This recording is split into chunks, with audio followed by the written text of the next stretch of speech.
Hey dreamers, welcome to tonight's sleep story. I'm Dan and I'll be your guide as you embark on this relaxing journey into slumberland. I'm just going to tell this bedtime story set in the heart of Victorian London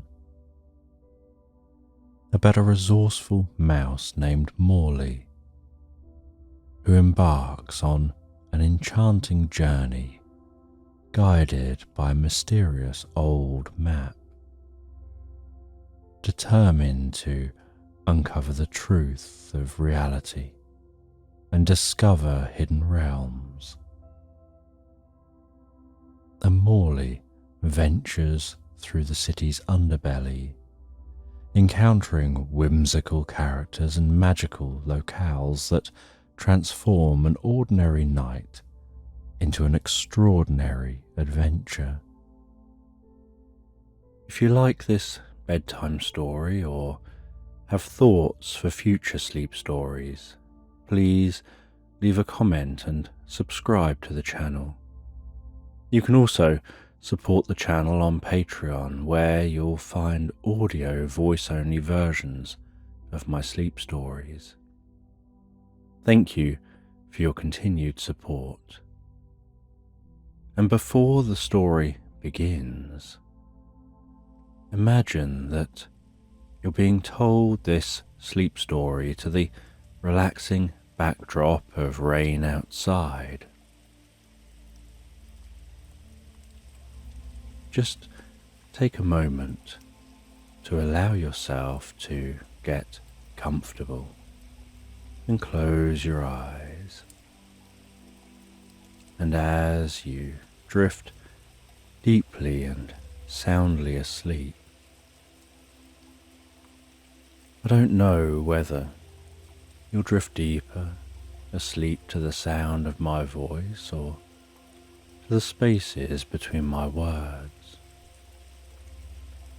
And with your eyes closed, you can begin to have a sense of relaxing your mind and body as I count down from 20 to 1.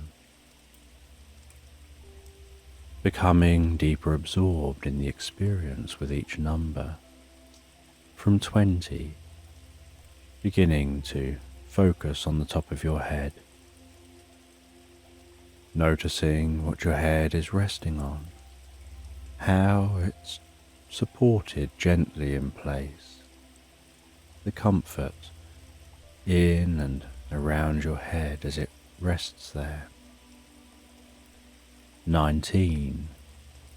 Having a sense of the muscles around your scalp and the back of your head softening and relaxing deeper and deeper, drawing in peace and comfort with each breath that you take,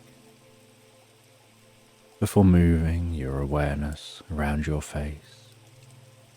18. Focusing on what it's like for that relaxation to spread around your face, your ears and your cheeks. Having the muscles in these areas soften and relax. 17. Relaxing the muscles around your eyes and across your forehead, while the muscles around the side of your head and over the top of your head begin to relax deeper and deeper. 16. Noticing how you can pay attention to fading tension, or perhaps find that tension dissolves without paying it any attention at all. 15. And you can continue to allow that relaxation to spread down around your mouth, relaxing your lips and your jaw, relaxing the muscles around the side of your neck, around to the back of your neck and around your throat. 14. And as your jaw relaxes and hangs slightly loose, limp and comfortable, that relaxation can continue to move down to your shoulders and your upper back. 13. And I don't know whether that relaxation happens fastest around your shoulders or in the upper back, or perhaps down the tops or the front of your shoulders. As that relaxation progresses around your back and your chest, softening and relaxing those muscles fully, deeply and comfortably. 12. And as those muscles soften and relax while you rest there, that relaxation can begin to spread down the arms to the hands, all the way down to the fingertips. 11. And I don't know which arm will relax fully fastest, whether it'll be the left arm or the right arm, or whether the arms will relax at the same rate and speed as each other. 10. And as that relaxation continues through those arms, it can flow down through your stomach, your sides and lower back, all the way down to your bottom, before extending deeply down through your legs to the tips of your toes. 9. And as your body becomes deeper and deeper relaxed, while you drift into the most pleasant sleep, so your mind begins to relax as a wave of healing light gently passes down through your body. 8. You begin to have a sense of that healing light touching your forehead, enveloping your face and head with healing deep relaxation, absorbing comfortably and gently into you with each in-breath that you take. 7. Filling you with peace and calm, spreading that healing, restorative, recuperative light down through your body, calming your mind. 6. Breathing in healing, calm relaxation. And breathing out any stress or tension.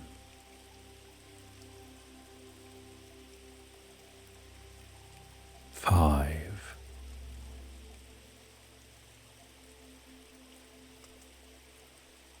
Aware of that healing light passing down your neck, softening and relaxing those muscles, spreading that healing light throughout the neck as it spreads down with the next breath to your shoulders, around the back of your neck and down into your arms. 4.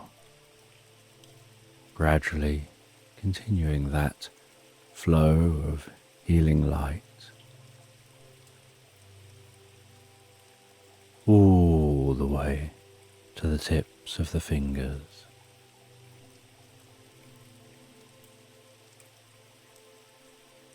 Three.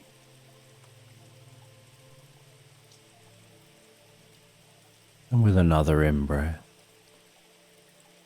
the healing light can spread down through the body, softening and relaxing muscles, healing deep within the body, filling the body with pleasure and deep relaxation. 2. As the light journeys down around your stomach, your lower back and sides, into your buttocks and all the way down to the soles of your feet. Perhaps noticing your whole mind and body filling with a deep sense of peace and calm.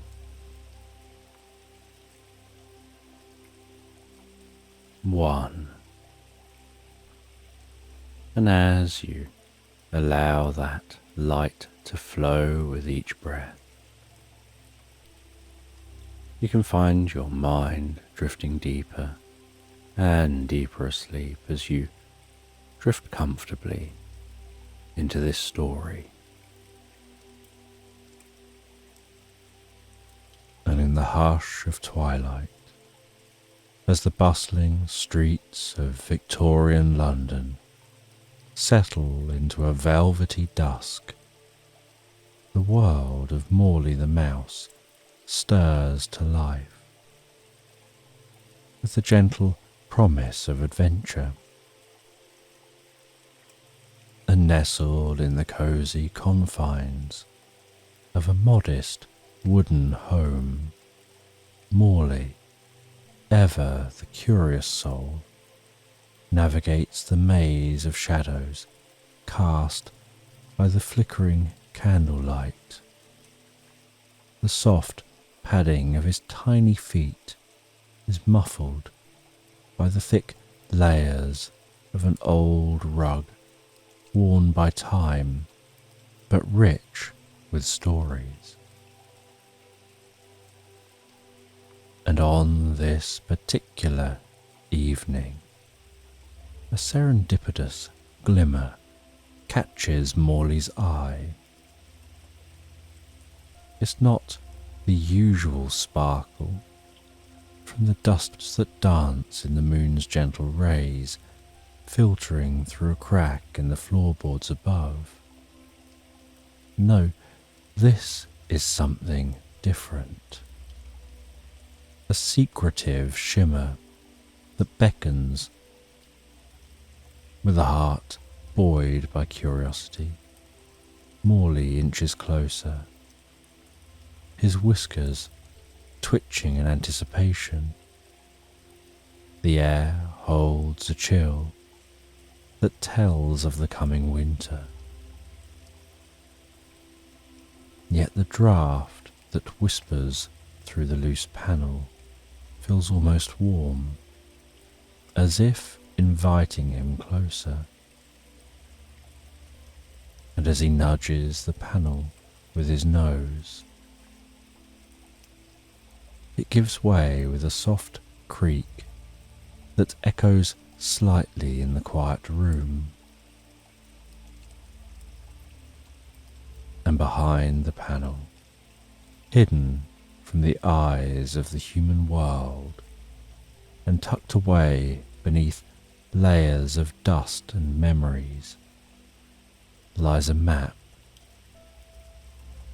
It's not just any map, but one that speaks of ages past, with its tattered edges and faded lines. The paper, thin and brittle to the touch, crackles under Morley's gentle paws. The ink, once bold and assertive, now whispers of ancient paths and hidden realms. The text, curling, like the tendrils of a forgotten language, lit by the silver glow of the moon that now bathes the room in a spectral light. Morley's eyes widen with the realization of what he holds. An artifact of adventure, a guide to secrets meant only for the bravest of hearts. As the world outside the walls ticks by in ignorant slumber, Morley unrolls the map further, his mind alight with possibilities. Each line, each mark, each cryptic symbol hints at mysteries deep and wondrous. In the silence of his secluded nook, with the moon as his only witness, Morley decides that the night's veil of stars and whispers will be the canopy under which he'll embark on his journey. For in his heart stirs a restless yearning, a call to the unknown that can't be unheeded. And tonight, guided by the moonlit map, Morley begins his quest, not just for the treasures it promises, but for the deeper understanding of a world much greater than his own. And with the map as his talisman, he sets forth from the safety of his nook, driven by the timeless desire to discover, to know, and to connect with the hidden threads that weave through the tapestry of reality. And as the moon ascends its nocturnal throne, casting a silver glow over the cobblestone streets of Victorian London, Morley's heart beats with the rhythm of a newfound purpose. Clutching the ancient map, the little mouse slips through a narrow crack beneath the front door of his home. A portal from the familiar to the vast unknown. And outside, the city whispers with the echoes of the day's end. The distant rumbles of carriages fading into the night. The soft chatter of evening revellers. A melodious backdrop to his expedition. And Morley, small and nimble, finds the vastness both daunting and exhilarating. The map, illuminated under the star-lit sky, appears even more enigmatic, its paths and symbols seemingly alive, shifting with each glance. And guided by the constellations above, which sprawl across the heavens like a celestial map mirroring his own, Morley navigates the maze of streets. The gas lamps along the avenues burn with a steady flame, the golden light casting halos on the fog-laden air, offering islands of warmth in the cool night.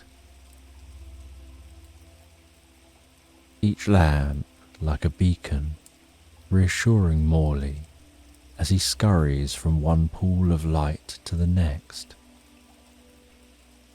his shadow fleeting and spirited. And as he ventures further, the familiar sense of the city, roasted chestnuts from a nearby vendor, the earthy dampness of the Thames, the smoky whisper of coal fires, blend into a tapestry of nighttime aromas that tickle his senses, urging him onwards.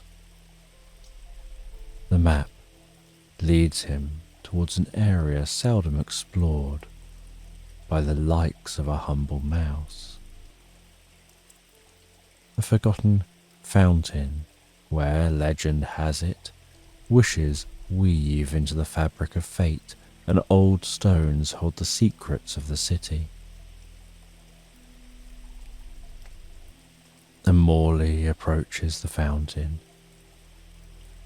Its once grand structure now cloaked in ivy and moss. The trickle of water is soft but clear, each drop a symphony in the stillness of night, resonating with the pulse of adventure that beats within him. Here, under the watchful gaze of carved stone cherubs and the protective shadow of ancient oaks, Morley feels a surge of courage. The map trembles slightly in the breeze, as if excited by its return to the world of exploration. And Morley studies it closely. A line that seemed merely decorative under the candlelight at home now shimmers faintly. A hidden trail illuminated by the moon's touch. With a decisive nod, Morley follows the line as it winds around the base of the fountain, leading him to a small crevice between the stones, hidden from the unobservant eye. And within the crevice, he finds a small rusted key.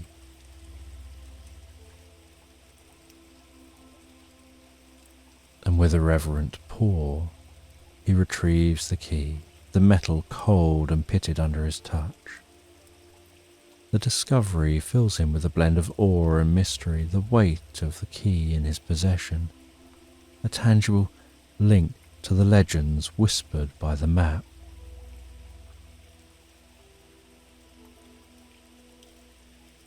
And this moment is marked not just by a physical journey through the city's shadowed pathways, but also an entry into a world woven with the threads of magic and history.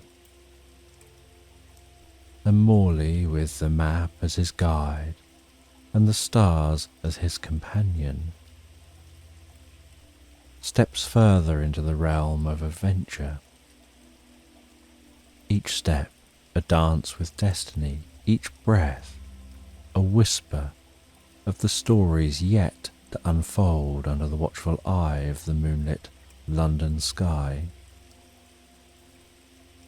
And under the watchful gaze of the London moon, Morley feels a gust of wind stirring the quiet night air, ruffling his fur, signalling further mysteries to uncover. And as he rounds a corner of an ancient brick alleyway, shrouded in the mingled aromas of autumn leaves and early chimney smoke, a sudden fluttering sound catches his tiny heart. Perched on an old, gnarled railing is a pigeon. Her feathers, a shimmering tapestry of greys and blues, reflecting the moonlight with a soft iridescent glow. This is no ordinary pigeon. Her eyes twinkle with a wisdom far surpassing the usual city bird's wary glance. She cocks her head, observing Morley with a discerning eye, then, in a surprisingly gentle voice, speaks. "Well met, little seeker. The winds have carried tales of your quest. It seems you and I are to share a fragment of the path tonight." Morley, taken aback by the pigeon's knowledge and eloquence, nods respectfully. "I'm Morley," he introduces himself, his voice small but filled with determination. "I seek the truths hidden within this map," he continues, extending the parchment towards her. The pigeon flutters down to a closer, more conversational distance. "I'm Seraphina," she declares, her tone melodious, almost musical. "The winds of fate blow in many directions. They speak of places shrouded in shadow and light, secrets hidden in the heart of the city, known only to those who listen." Seraphina's wings unfold slightly, and with a graceful motion, she indicates the sprawling cityscape before them. Beyond the river's bend, where the old mill's wheel turns no more, lies a garden forgotten by time. She begins, her voice a soothing murmur blending with the rustling leaves. There the wind tells of a stone that holds the key to the sky, reflecting the star's own light. Morley listens, enraptured by the tales of hidden wonders that seem to permeate every corner of London. Places he's never thought to explore, secrets that now beckoned with the allure of discovery. "And how might I find these places, wise Seraphina?" he asks, his eyes wide with a mix of awe and curiosity. "With this," Seraphina responds, gently tapping the map with her beak. "But heed well, young Morley, for each secret uncovered leads deeper and deeper into the labyrinth of the unknown. You must be brave in the pursuit of knowledge." Taking a moment to ensure her words have taken root in Morley's eager mind, Seraphina continues. "The stone in the garden will not reveal itself to those who look merely with their eyes. It requires a heart open to the wonders beyond the mundane, a spirit attuned to the deep currents of magic that flow beneath this ancient city." She then fluffs her feathers, preparing to take flight. "I must go now, for the eastern winds call me to distant shores. Remember, Morley, seek not only with your eyes, but also with your heart. The path may be perilous, but the rewards are the stuff of dreams." And with these parting words, Seraphina takes to the skies, her silhouette a part of the night, leaving Morley more determined than ever. He tucks the map back into his bag and sets his sights on the old mill's direction. His mind buzzing with possibilities, his heart open to the hidden truths of the world. The key feels heavier in his paw, now not just a token of his journey, but a symbol of the larger quest that he undertakes. Morley makes his way through the cobblestone streets of London, his tiny legs carrying him swiftly beneath the looming silhouettes of old Victorian buildings. The night grows deeper, stars twinkling above like distant lanterns guiding his path towards the majestic structure of Tower Bridge. Its twin towers stand as sentinels over the Thames, casting long, haunting shadows across the dark waters that flows below.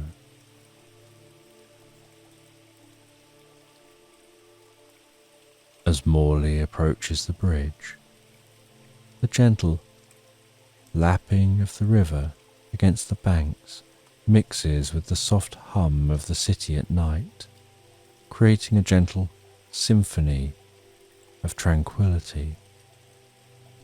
The moon, a slender crescent, casting the slightest silver glow over the bridge, illuminating the ancient stones with an ethereal light.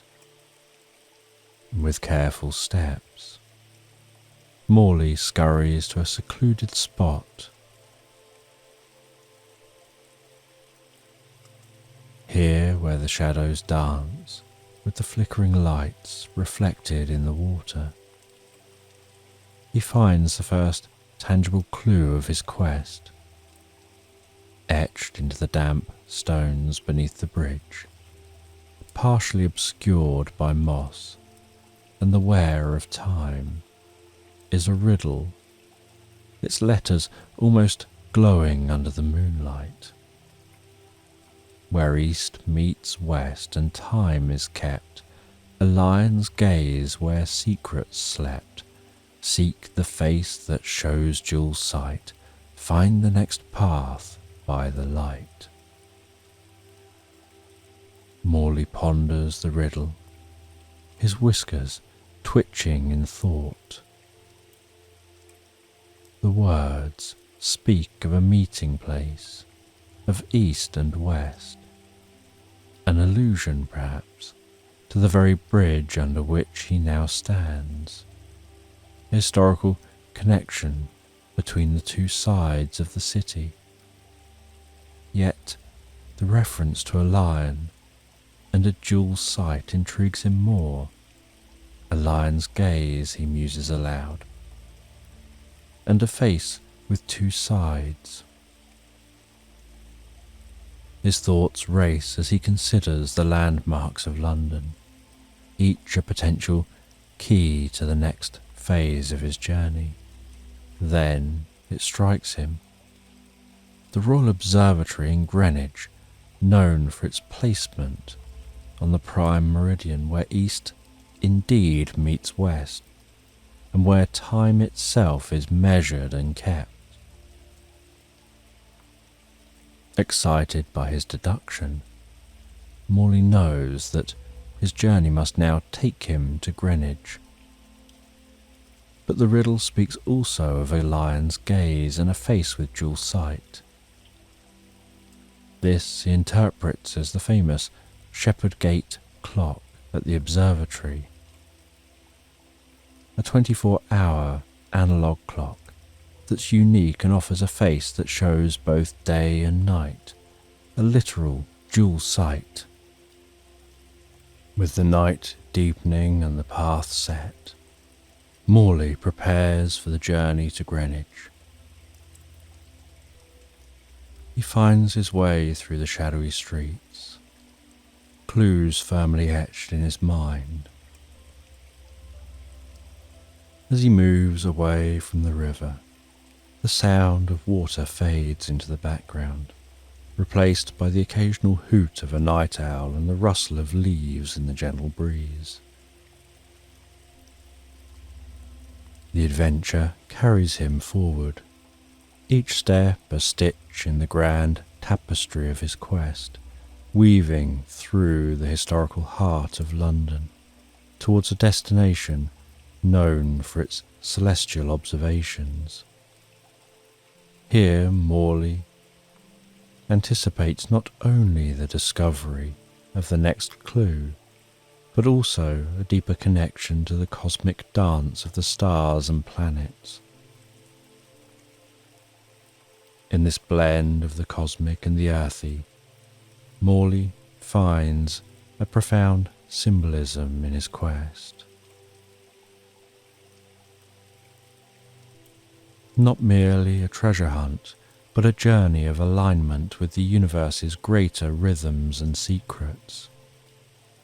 And as he ventures towards Greenwich, his heart is light, his purpose clear, and his resolve unshakable. The night, a faithful companion, cloaks him in its protective embrace, guiding him safely under its starlit canopy. And as dawn's first light begins to dissolve the night's velvet shadows, Morley arrives at the historic site of the Royal Observatory in Greenwich, with the Shepherd Gate clock as his guide, bathed in the golden glow of morning. Morley feels the rush of discovery coursing through his veins. With mention of an undersea city, he finds himself wanting to explore further into unknown depths. He trusts the map's mystical guidance and ventures towards the Thames, its waters mirroring the awakening sky. And as he observes the banks of the Thames, he finds a nondescript pipe, partially submerged and overgrown with reeds. He realizes this is a secret entrance. He squeezes through the grate,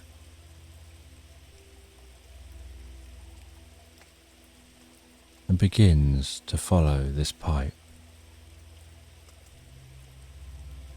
Sounds of the city fading, replaced by echoing drips of water. The scent of cool, moist air. This path illuminated by streaks of bioluminescence that seem to cling to the walls of this pipe. The light growing stronger, pulsing gently, guiding him deeper and deeper beneath the river. And after what feels like an eternity, he emerges into an expansive cavern that takes his breath away,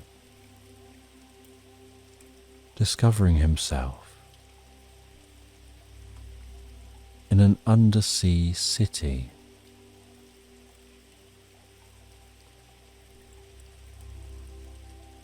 Aglow with a myriad of bioluminescent lights, casting a surreal glow over buildings carved from coral and stone. The architecture seeming to be a harmonious blend of nature and craftsmanship, towering structures spiraling towards the cavern's ceiling, intertwined with flowing seaweed and bright, colourful anemones. The city was alive, not just with light, but with its inhabitants. Various sea creatures had adapted to this unique environment.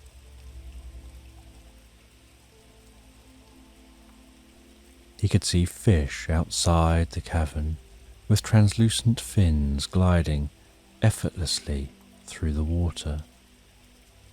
their paths marked by trails of light.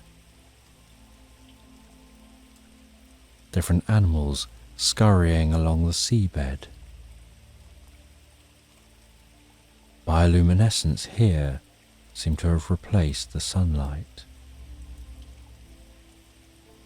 Amazed, he realizes that this hidden city is a sanctuary, a secret place where the wonders of the natural world remained untouched by time and human influence.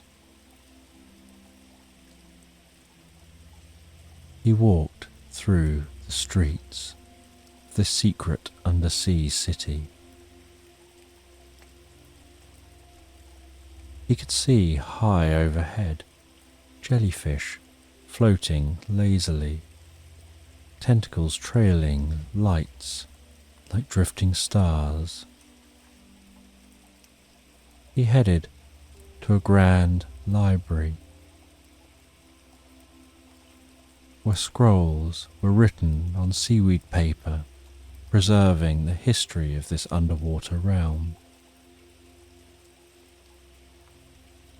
And as he explored, he encountered the city's guardian, a wise old turtle adorned with a shell patterned like stained glass.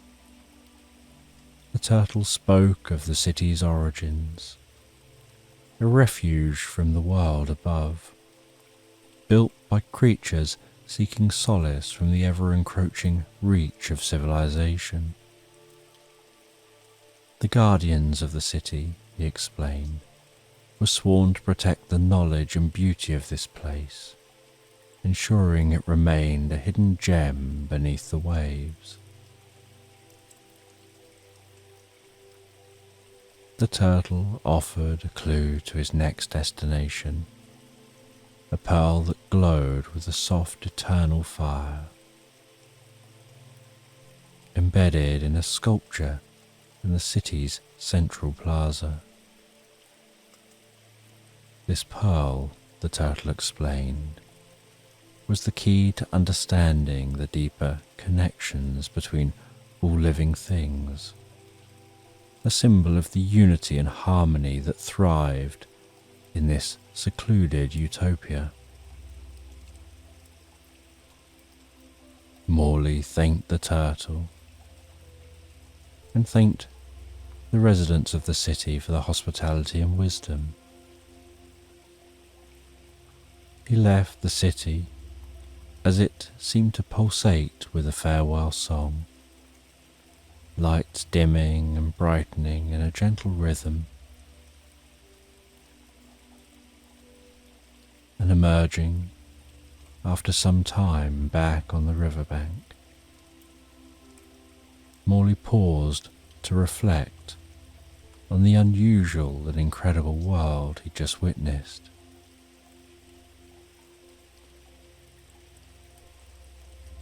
He continued his journey, now guided by the mysterious pearl,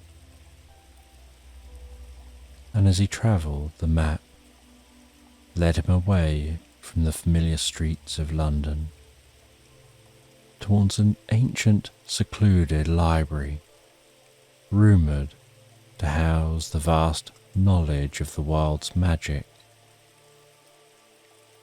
According to legend, this library was guarded by a giant, a being of immense size and wisdom, who maintained the balance between the arcane and the known.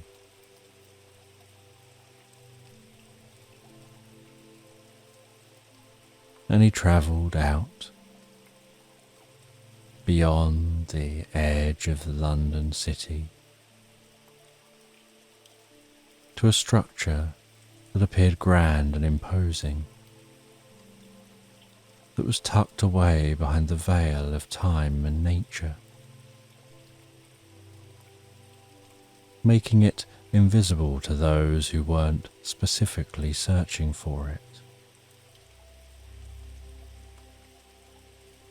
And as he approached, the scale of the doors alone was enough to make anyone stop and pause a moment. They were crafted from ancient oak, with intricate carvings that seemed to shift and move, depicting scenes of magical creatures and mythical lore. The doors creaked open with a ponderous groan, revealing a vast hall lined with shelves that soared to dizzying heights, filled with books of every conceivable size and age. And standing in the doorway was the guardian of this mystical archive, a giant whose height reached the rafters of the library, his eyes twinkling with a kind and knowing light, regarding Morley with a welcoming gaze. "Welcome, little seeker," the giant's voice boomed, resonant and deep, yet imbued with warmth. "I'm Borealis, keeper of the arcane archives. It's rare indeed for one so small to journey so far into the realms of magic and knowledge. What brings you to my sanctuary?" And with a mixture of awe and courage, Morley climbed the steps to meet Borealis at a comfortable eye level. Taking the glowing pearl from his bag, he shared his quest, including the discovery of the map, the undersea city, the riddles he solved along the way. "Ah, you are a true adventurer at heart," Borealis remarked, his voice echoing softly among the towering bookshelves. "This pearl you carry is known as the Orb of Liss, a powerful artifact that illuminates truth and wisdom. It's fitting that it brought you here, to the very place where such truths can be expanded on." Motioning for Morley to follow, Borealis led him through the aisles of the library. He had to run just to try and keep up with the giant. The air was filled with the scent of ancient parchment and the whispering echoes of enchanted tales. They arrived at a particular section of the library where the books seemed to radiate a subtle, mystical light. "Herein lies the knowledge of the magical forces that bind the world," Borealis explained, gesturing towards the shelves. Each tome and scroll contains secrets of the arcane arts, guarded and preserved through the ages. You can look through these texts. What you learn here will aid you on your journey, and perhaps enlighten paths yet untrodden.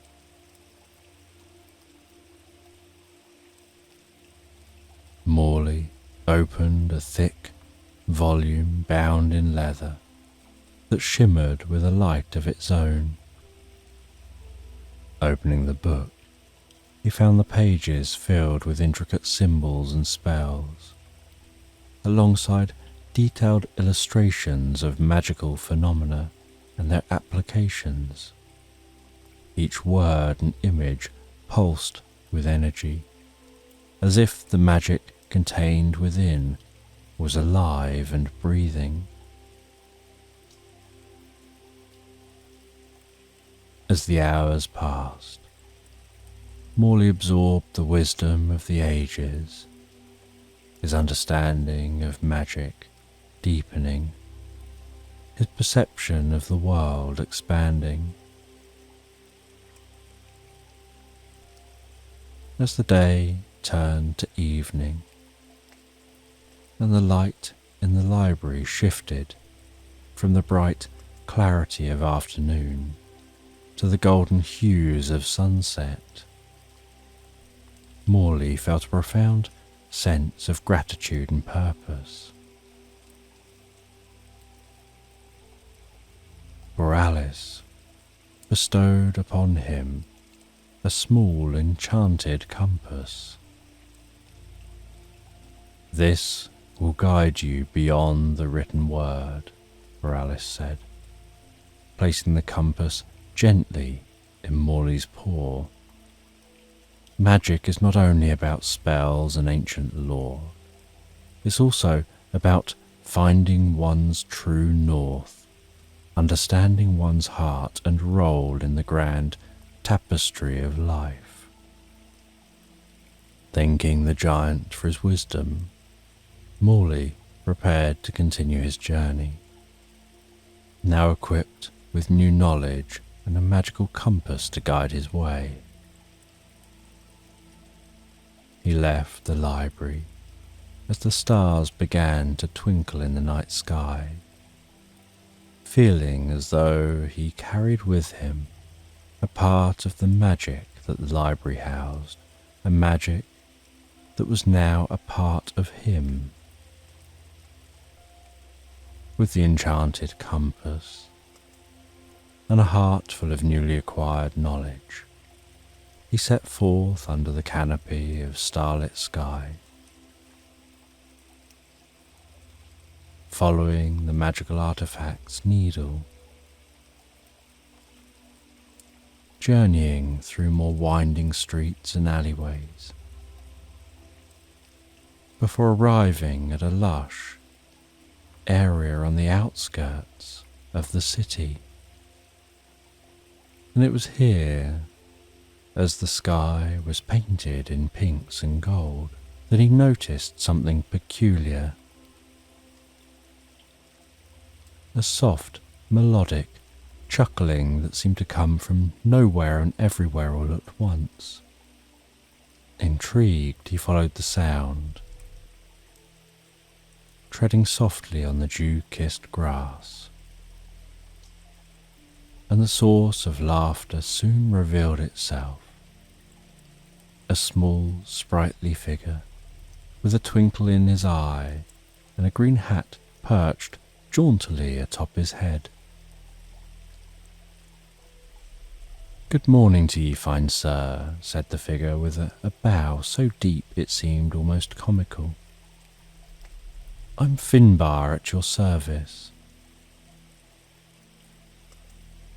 Morley, taken aback by the sudden appearance but charmed by the leprechaun's demeanour, introduced himself and shared his quest, including the enchanted compass and the lessons learned. Finbar listened intently, his eyes gleaming with curiosity. "Aye, that's a grand lad tale," Finbar replied, his voice rich with the lilting accent of the Isles. "But it seems to me you're in need of a bit of fun and perhaps a challenge to test your belief in the unseen." Without waiting for a response, Finbar snapped his fingers and a shimmering mist enveloped them. When it cleared, Morley found himself standing before an ancient stone, upon which rested a curious box of intricate design and craftsmanship. The box was adorned with symbols that shimmered with an ethereal light, and it seemed to pulse with a life of its own. "This here is the puzzle box of Ashling," Finbar declared, his eyes alight with mischief. "Within it lies the next piece of your map, but only for those who believe enough to see beyond mere appearances. Solve the puzzle and the path shall be clear. Fail and, well, you might find yourself a bit turned around." Morley approached the box. He noticed the symbols corresponded to those he'd seen in the giant's library. Touching the box, he felt a warmth hum beneath his fingers, as if the box responded to his presence.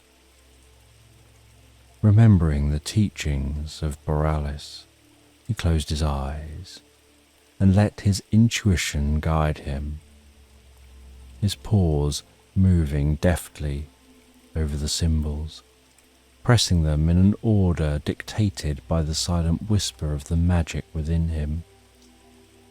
And as each symbol clicked into place, the box began to transform.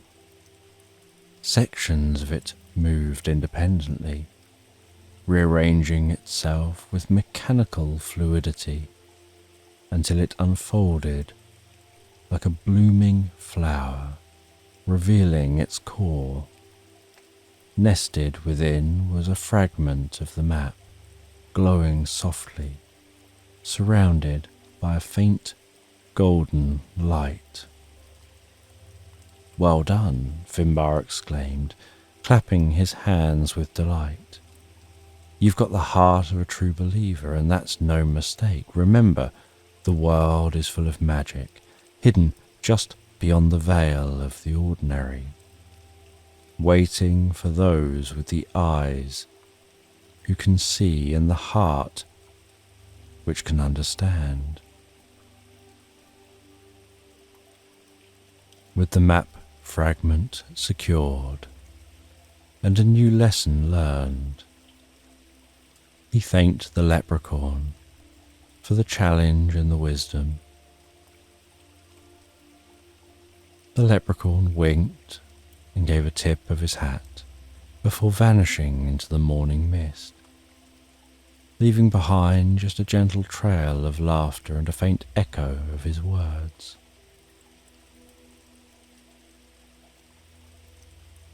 And as Morley continued his journey, the compass leading him ever onwards, he felt a deep sense of connection with the world around him. The lesson of the leprechaun deepening his understanding of magical forces, those things which are invisible to the naked eye, but can be deeply felt. And with each step, his belief in the unseen strengthened, fueling his quest with a new sense of purpose and wonder. And he ventured deeper and deeper into the heart of an ancient woodland, known among the local fae and gentle spirits as the Sylvan Glade. As he padded through the thick carpet of fallen leaves, the forest seemed to awaken, greeting him with the rustle of leaves and the soft, curious calls of its hidden dwellers. The trees, ancient and wise, stood tall like guardians of old secrets, their branches a tapestry against the sky.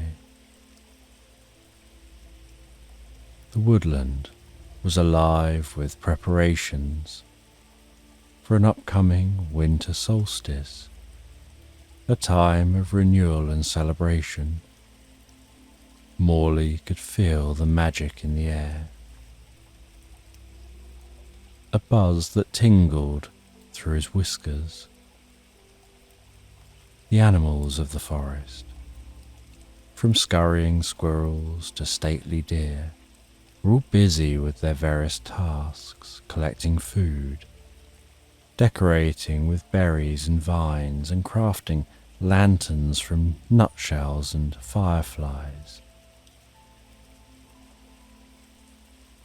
And Morley ventured further, until he was met by a council of elder animals who'd gathered under a grand oak, its trunk wide and welcoming.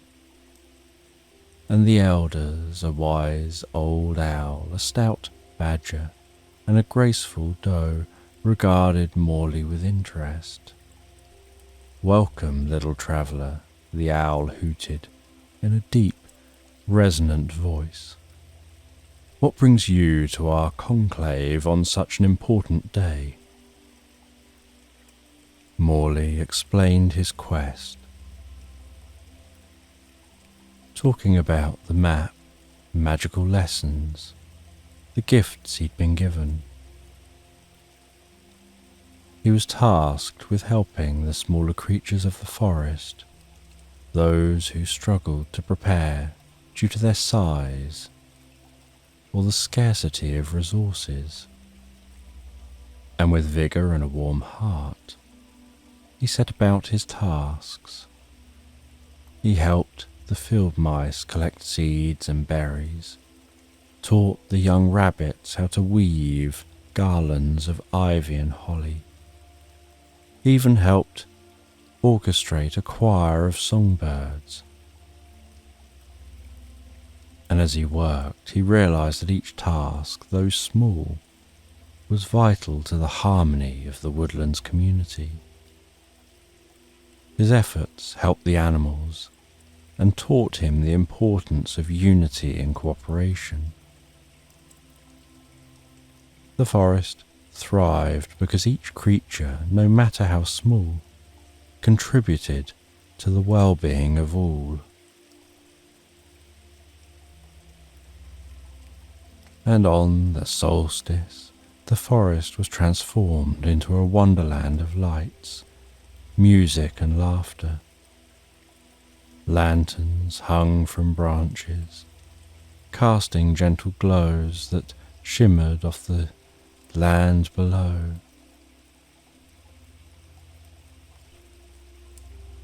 And at the height of the celebrations, under the light of the full moon, the elders presented Morley with another piece of map, encased in a crystal clear icicle, which sparkled under the moonlight. And with this secured, Morley felt a deep connection to these woodland creatures. And he knew that his journey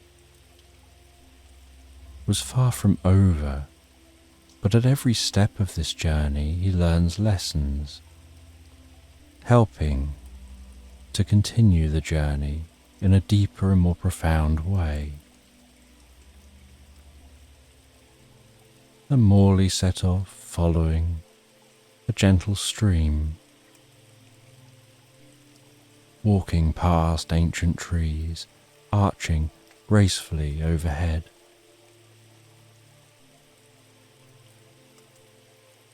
Enjoying the sensation of the moss-cushioned steps,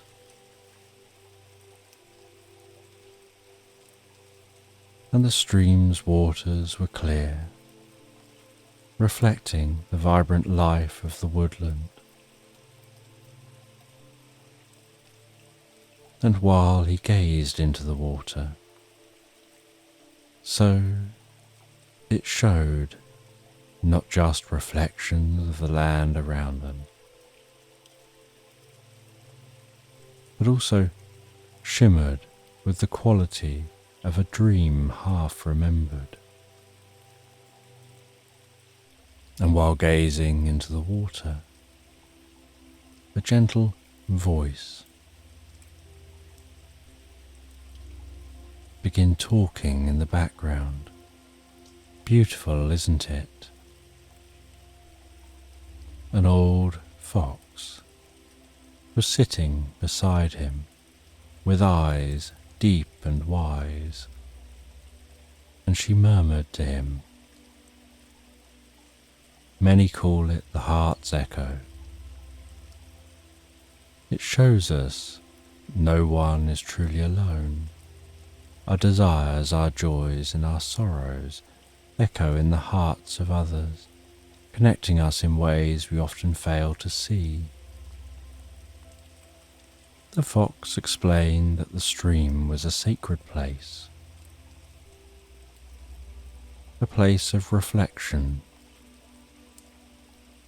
a place that showed the beauty of the world and revealed the inner truth and beauty of others.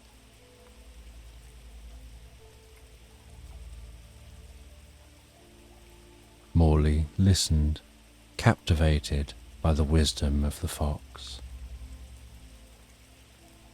He thought about his journey, the creatures he'd met so far, the tasks he'd completed, the gifts he'd been given. And he set off once again from the fox, following the stream as it flowed out of the woodland, following the magical compass. He journeyed through a small clearing where he stopped to rest for the night. This tranquil spot, nestled within a gentle embrace of towering pines and whispering ferns,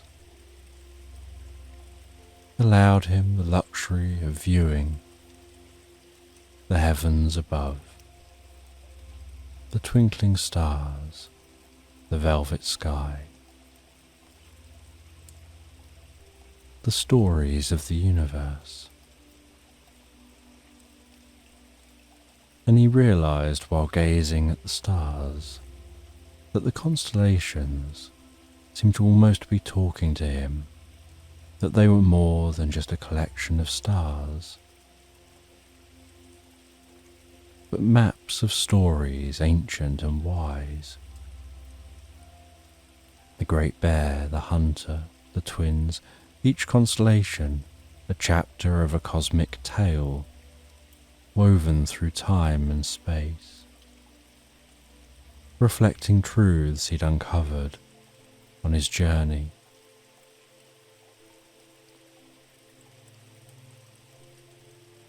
And each star almost seemed to sing to him, their light offering guidance, illuminating his path, not just through the forest but through life itself. He almost felt himself connecting the dots of light with his paw, tracing shapes in the air, following those clusters of stars.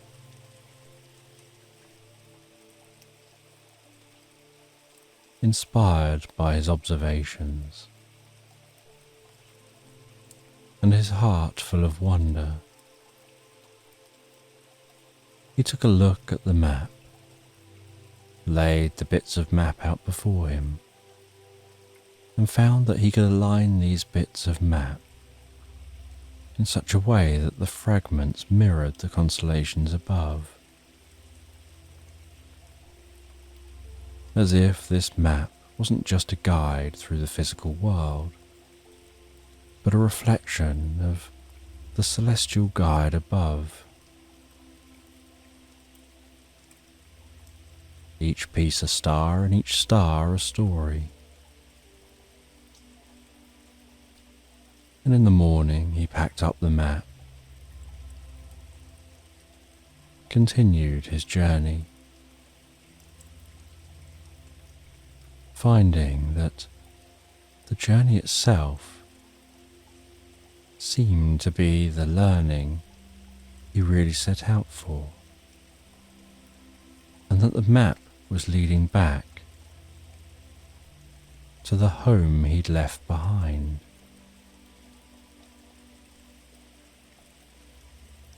And something about this return journey, following the map on this very slightly different journey back towards his home.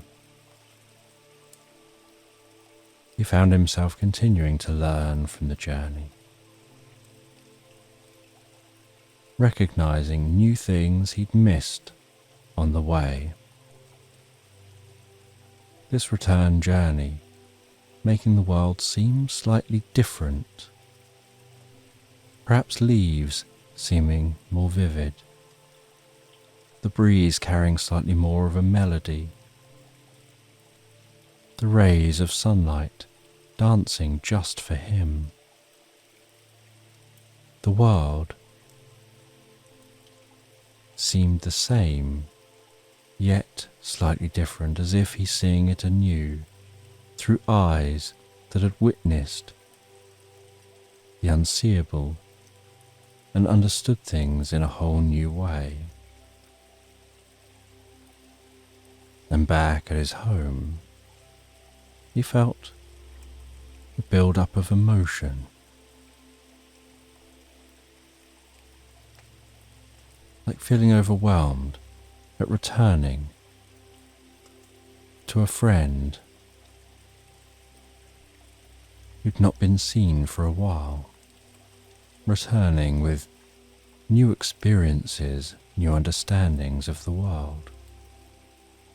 As he wandered around the inside of his home, rearranging things, placing objects he'd gathered on his journey onto shelves.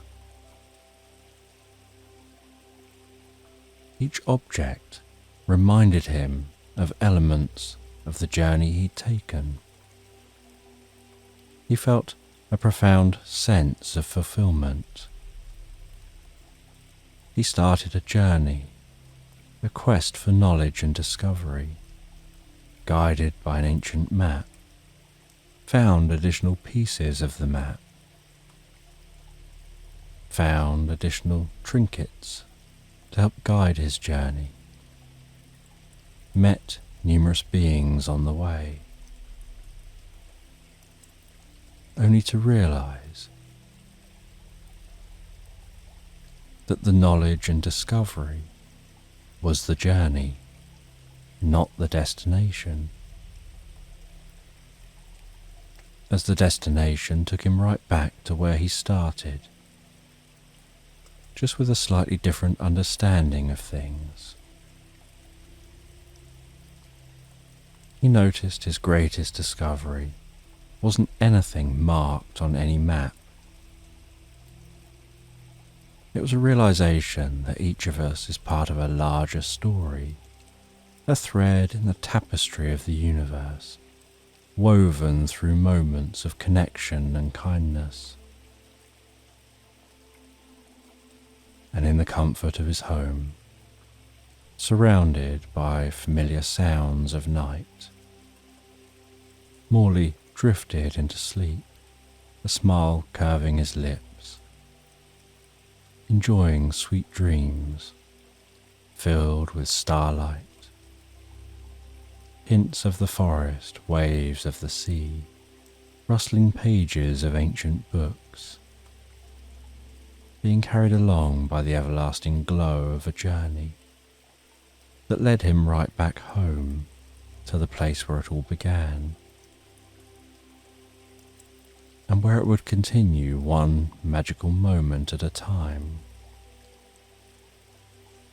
And as he continued to drift and float into a deeper and more profound sleep, his mind recounted the journey he'd taken, and with each passing moment, with each gentle turn of the earth, he slept so deeply, so soundly, just a small creature with a grand, adventurous heart, enjoying the magical tapestry of life. He drifted and floated so peacefully, so relaxed asleep into slumberland.